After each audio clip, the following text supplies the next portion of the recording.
60 Great Ghost Stories, read by H. Washington Sawyer.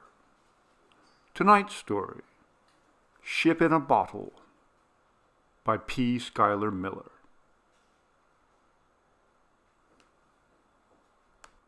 I remembered the place at once. I was nearly 10 when I first saw it.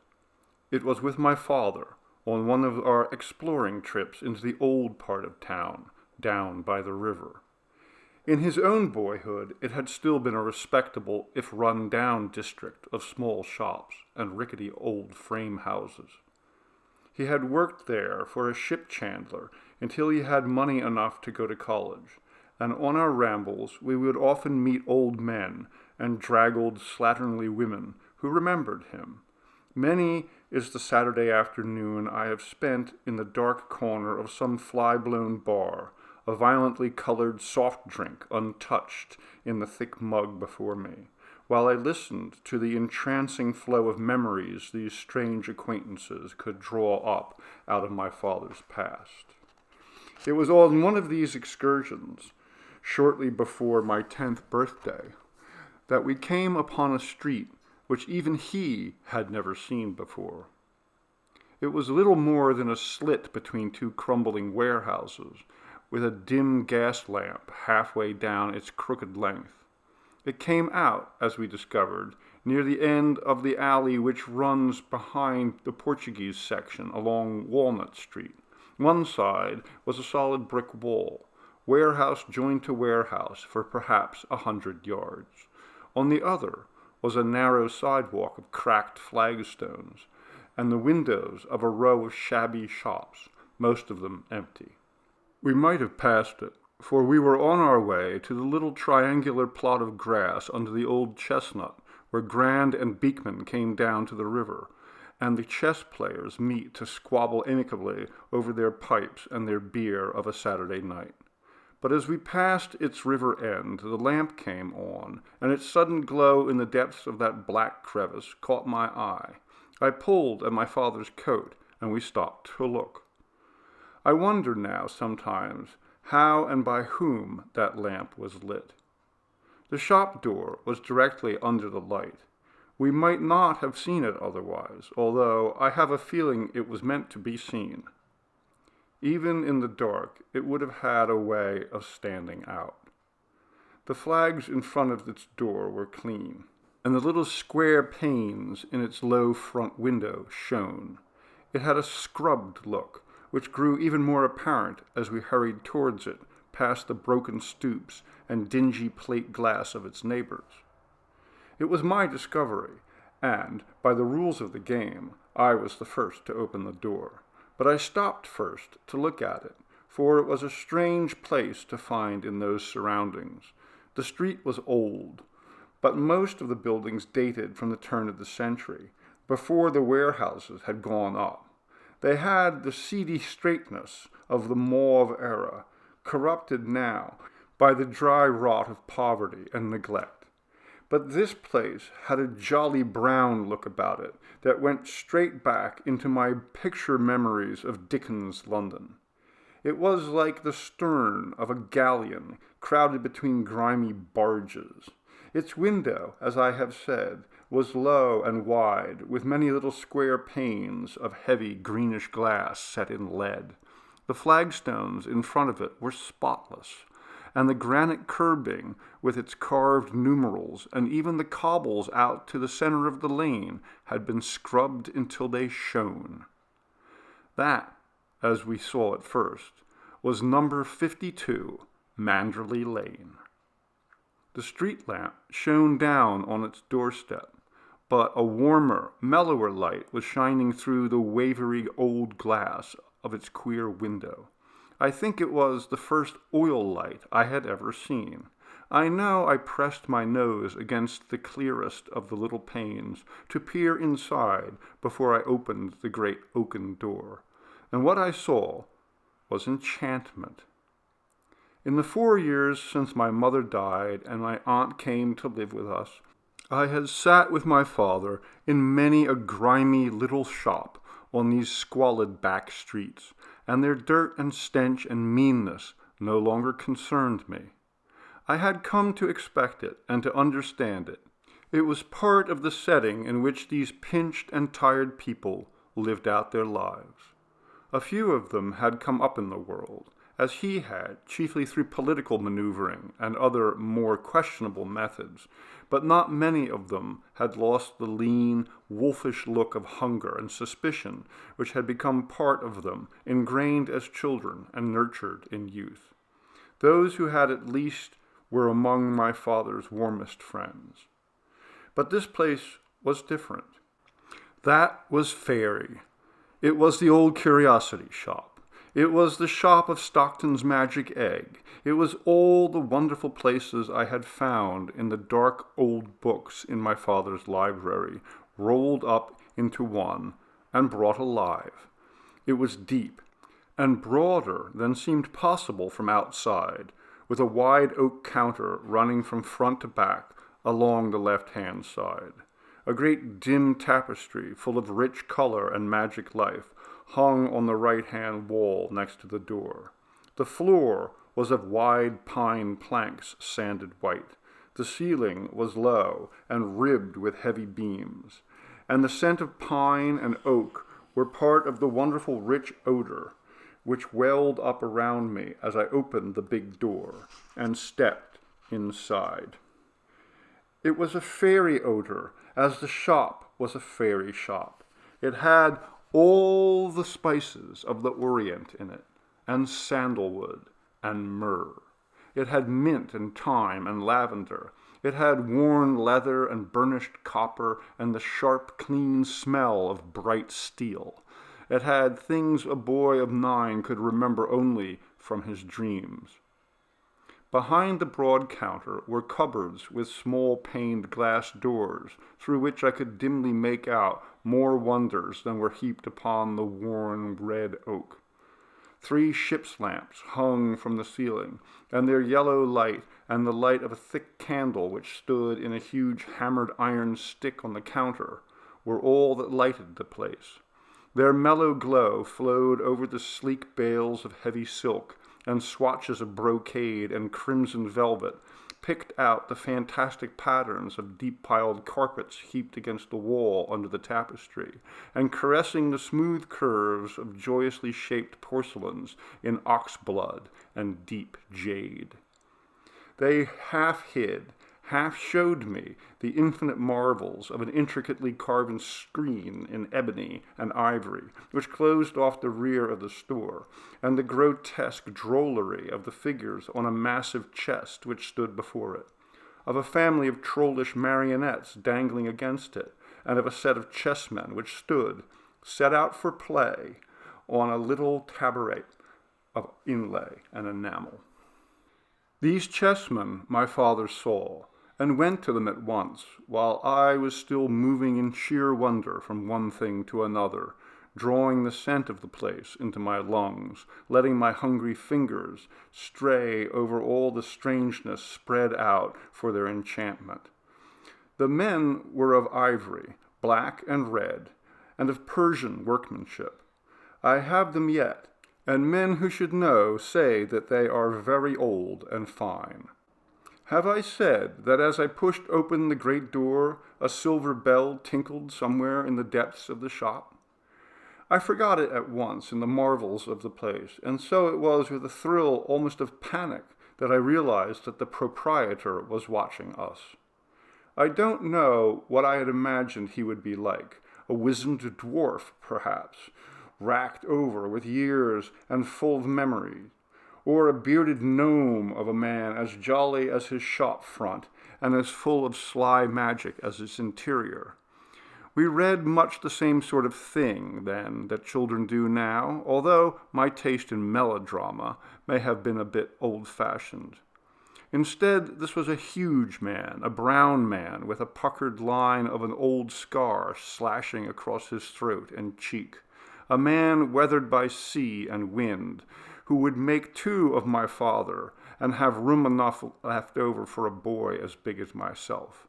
He was of uncertain age, not Old, certainly, but his shock of hair was wiry and black, and not young either, and dressed in sun-bleached clothes, with a pair of rope sandals on his bare feet. My father looked him over, sizing him up as I had seen him gauge other strangers in these parts before opening conversation. He was satisfied, apparently, for he inquired the price of the chessmen, and in doing so brought another surprise. I suppose that I expected a rolling bass from so big a man so obviously a sailor, and one who for his bearing had been an officer, accustomed to bellowing his commands above the roar of wind and sea. But it was small and soft and rasping, as if he had swallowed it and could not bring it up again. It made my backbone creep. "They are not for sale," he whispered. I had heard that gambit used before, and was rather surprised when my father did not follow it up in the traditional way, but turned instead to survey the contents of the counter and the shelves behind it. The shopkeeper lifted the iron candlestick, and followed as my father stooped to examine a curious footstool made from an elephant's foot, or fingered a creamy bit of lace. "The boy has a birthday soon," my father said casually. I was listening, you may be sure, with all my ears. "Perhaps you have something that he'll like." The man looked at me. He had black eyes, hard eyes, like some of the bits of carved stone on his shelves. His face was cut by hard lines and made deep-bitten gutters from his hooked nose to the corners of his wide, cruel mouth. But his voice was as soft and rustling as his own fine silk. "Let him look for himself," he said. "Here's a candle for him, and while he looks, I'll play you for the men." If my father was startled, he never showed it. He had learned control of his face and tongue, as he had been taught control of his quick, hard body, of necessity, and long ago in these very streets. "Good," he said, and drew from his vest pocket a gold piece that he carried for luck. It was a Greek coin, I think, or even older. "Call for white." The coin spun in the lamplight, and I heard the man's half-whisper, "Heads." It fell on the wooden floor, and my father let him pick it up. "Heads," the proprietor said softly, "but I have a liking for the black." They drew up chairs beside the little table, and I, on my part, soon forgot them in the wonders which the candlelight revealed. I stood for a long time, I remember, examining the tapestry, which stretched all the length of the farther wall, its fabric darkened by age, but full of life and color, depicting a history of a mythology that I could not and still cannot place. I grew tired of it, and had a moment's fright as I caught the empty eyes of a row of leering masks watching me from the rafters above. Then I turned back to the clutter on the long counter and began to rummage through it for whatever I might find. The cupboards tempted me, but it was with queer sensation that I heard the proprietor's husky voice. "Go on, boy. Open them." It was a long game, I think. I was so full of the strangeness of everything, and so desirous of making exactly the right choice in all that mass of untold wonders, that I might never in my life have decided what thing I wanted most. And then I found the ship. I am sure now it was chance, pure chance, or, if it was fate, a fate more far-reaching than anything we know. I had opened cupboard after cupboard, holding the heavy candlestick high to see, or setting it down on the counter behind me to fondle and explore. There were deep drawers under the cupboards, and more under the counter, and I hunted through these, finding new wonders every moment, trays in which gaudy butterflies had been inlaid in tropic woods, trinkets of gold so soft and fine that I could scar it with my nail, jewels of 100 sorts, and the mummies of strange small animals. One cupboard seemed to stick, and when I pulled it open, the whole wall came with it, leaving a paneled niche almost 5 feet deep. In it, set in an iron cradle, was a great glass bottle, a perfect sphere of thin green glass, and in it was the ship. It was an old ship, a square rigger, perfect in every detail.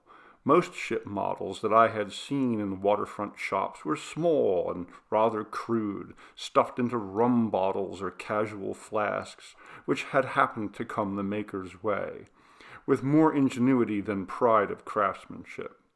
This ship was different. Where the routine ship in a bottle bowled along under full sail, heeling a bit with the force of an imaginary gale that stretched its starched or varnished canvas, this ship lay becalmed, with her sails slack and the sun beating down on her naked decks. There was not a ripple on the glassy sea in which she lay. The tiny figures of seamen, no bigger than the nail of my little finger, stood morosely at their tasks, and on the bridge a midget captain stared up at me and shook in my face a threatening arm which ended in a tiny, shining hook. I knew then that I wanted that ship more than I had ever wanted anything in all my life before. It wasn't the flawless craftsmanship of the thing, or the cunning art which had sealed it within that seemingly flawless globe of glass. It was because, and I say this after 30 years, it was because I had deep in my child's soul the conviction that this ship was somehow real, that she sailed somewhere in a real sea, and that if only she were mine, I could somehow find a way of getting aboard her and sailing away to adventures beyond the dreams of any boy in all the world. I turned to call my father. The game was over, and he stood, an oddly thoughtful expression on his lean face, staring down at the final pattern of men. For he had won. The chessmen were his. But the shopkeeper was looking not at him, but at me, and although the light was behind him, I did not like at all what I thought was in his face. I stepped quickly backward. The candle tilted, and hot grease splashed on my wrist.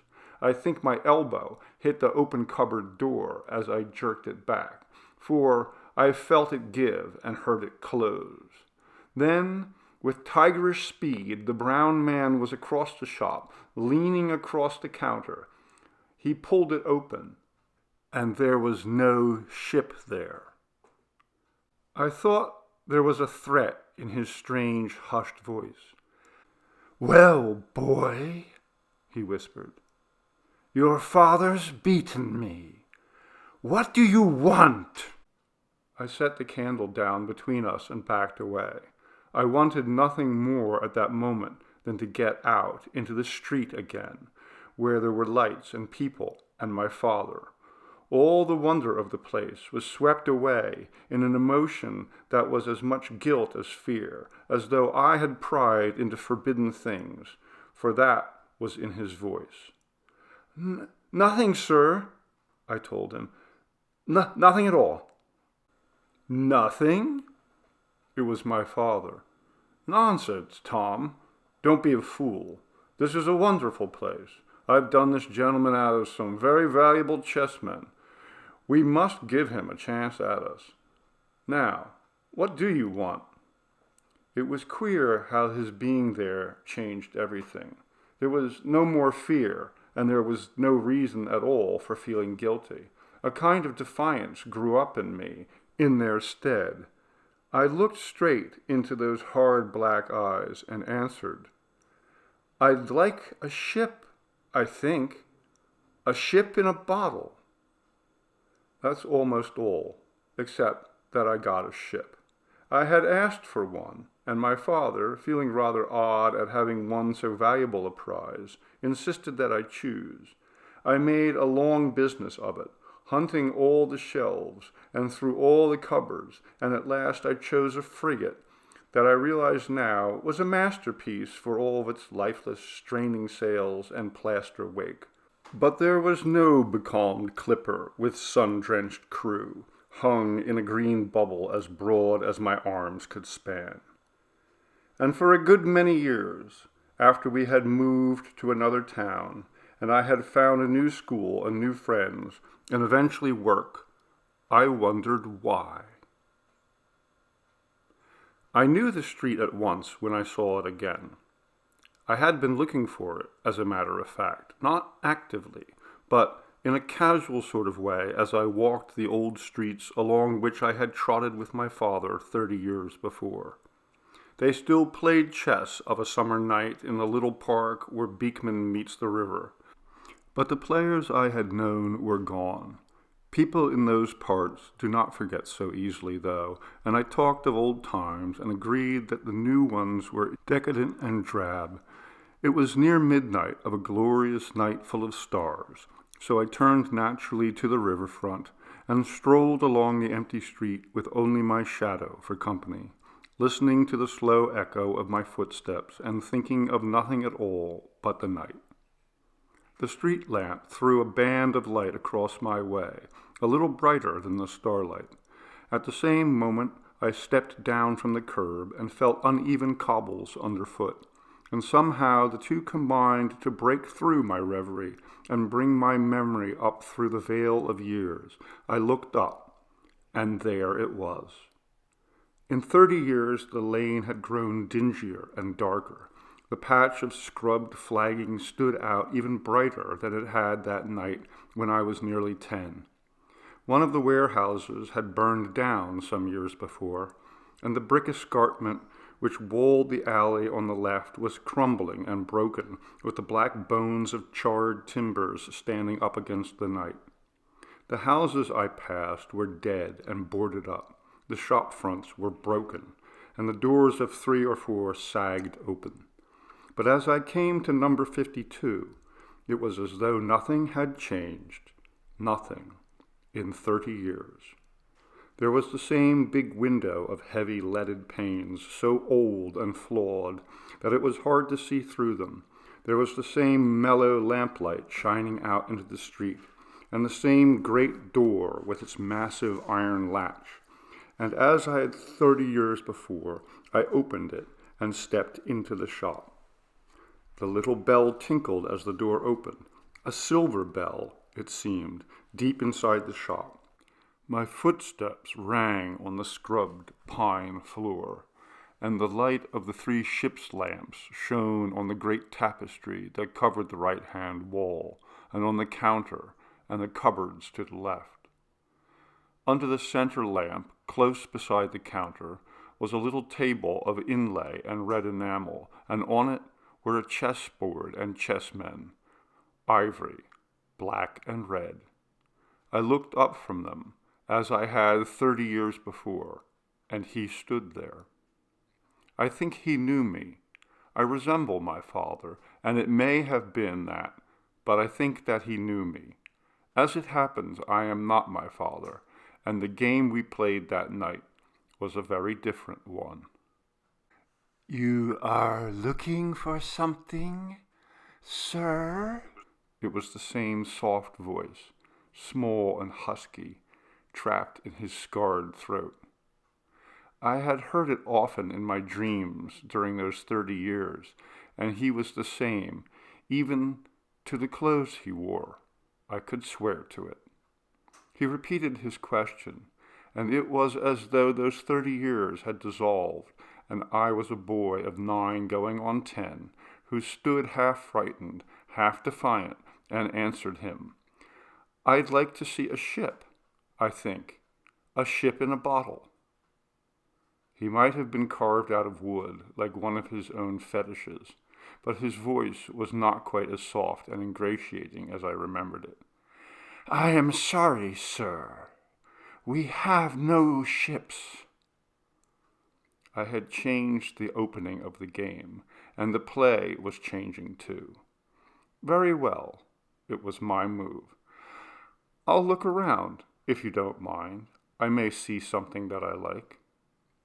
He took up the iron candlestick from the counter beside the little table. It looked smaller than I remembered, but then I had been smaller 30 years before. "Do you play chess, sir?" he inquired softly. "I have some very unusual men here, very old, very fine. Will you look at them?" There seemed to be a kind of pressure in the atmosphere, a web of intangible forces gathering around me, trying to push me back into the pattern of a generation before. I found myself standing over the table, holding one of the ivory men.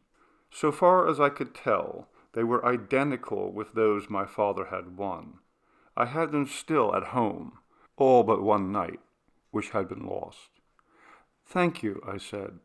"I have a very fine set of my own, much like these of yours. They are Persian, I've been told." I am not sure he heard me. He stood holding the candlestick over his head, watching my face with those stony eyes. "I will play you for these men," he whispered. "You must be confident," I said. "They are valuable." He tried to smile, a quick grimace of that hard, thin mouth, and a puckering of the scar across his jowl. "I trust my skill, sir," he replied. "Will you risk yours?" I looked at him then, long and hard. That square brown face was no older than it had been 30 years before. The eyes were as bright and hard and ageless. I began to wonder then, as I think my father wondered suddenly as he rose the winner, what might be the forfeit if I should lose. But it was the defiant boy of 10 who blurted out, "Yes, I'll play you, but not for these chessmen. I'll play you for a ship." "There is no ship here," he repeated. "But if there is something else?" "I'll see," I said, and I turned to the counter and glanced over the hodgepodge of curios which littered it. They were less wonderful than they had seemed to a child who was not quite 10. Trash mingled with fine workmanship and beautiful materials.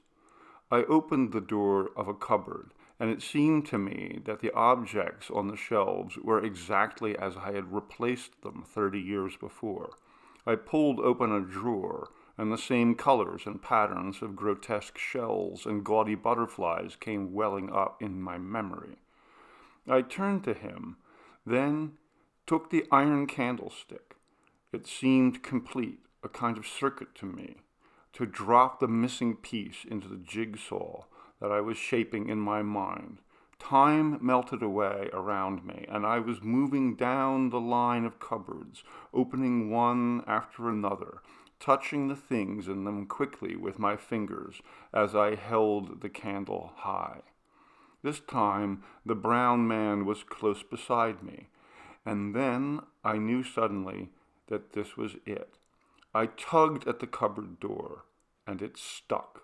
I tugged again, and I thought that he had stopped breathing, and then something, chance was it, or a kind of fate, something gave me the trick, the little twist to the handle as I pulled, and the cupboard swung out on noiseless hinges, exposing the alcove and the ship. It was the same, and it was not the same. The listless sails seemed browner, and some of them were furled as though the captain had given up any hope of wind. The deck was bleached whiter by the tropic sun, and the paint had chipped and blistered on the trim hull. The garments which the tiny crewmen wore were worn and shabby, and there were fewer men than I remembered. but the midget captain stood on his bridge as he had stood 30 years before, eyes fixed grimly on the empty sky, staring at me and through me. This time his hands were clasped behind his back, left fist clasped over the right wrist just above the shining hook. This time he seemed a little less erect, a little older than before. I had a firm grip on the iron candlestick as I turned to the proprietor, for I did not like what was in his face. It had gone in an instant. "And I had forgotten this, sir," he said. "I will play." And then it seemed that there was another hand on mine, pushing my fingers down into the pocket of my vest, bringing out the same uneven little disc of gold which my father had tossed to call the play on another night. His eyes were down on it, then back at mine. "If you are agreeable, sir," he said, "I am accustomed to the black." I am not a great player, nor even a very good one. As I set out the red men on the squares of the board, the same question rose in the back of my mind. What was the price of my defeat? What was the prize he coveted, which I could give him whose choice was always black? I think that two of us played the white game that night. I think he knew it, for his seamed brown face was pale as he bent over the board. The game went quickly. There were never any doubt in my mind of the next move, and there seemed a grim certainty about his. I cannot tell you now what moves we made, or what the end play was, but I knew suddenly that his king was trapped, and he knew too, for as I reached out to touch my queen, his face was murderous. Board and men went over the floor as he lunged to his feet, but I was watching him, and I sprang back over my toppled chair, sweeping up the heavy candlestick. As he lurched toward me, I hurled it at his head. Was there a web of unseen forces spun around us, drawing us together after those 30 years? Was it chance or fate? I could hardly have missed, but I did. And the iron stick crashed past him into the great green bubble with its imprisoned ship. For an endless moment, his iron fingers tore at my throat. For one moment, I was beating blindly at his face with both fists, struggling to break away. For one moment, he raged down at me, his face contorted with fear and rage, hissing strange syllables in that husky whisper. Then there welled up all around us the surge and roar of the sea, and I heard winds strumming through taut cordage, and the creak of straining blocks, and the snap of filling sails, and I heard a great roaring voice shouting orders, and the answering cries of men, and something vast and black rushed past me through the gloom. The smell of the sea was rank in my nostrils, and the lights went out in a howling of rising wind, and the pressure of iron fingers on my throat was gone. When I could breathe again, I found my matches and lit the ship's lamp, which hung from the beam overhead. The green glass globe was powder. The ship was gone. And the thing that lay sprawled at my feet among the scattered chessmen, its clothes in tatters and its flesh raked as if by the barnacles of a ship's bottom, its throat ripped as if by one slashing blow of a steel claw, that thing had been too long under sea to be wholly human.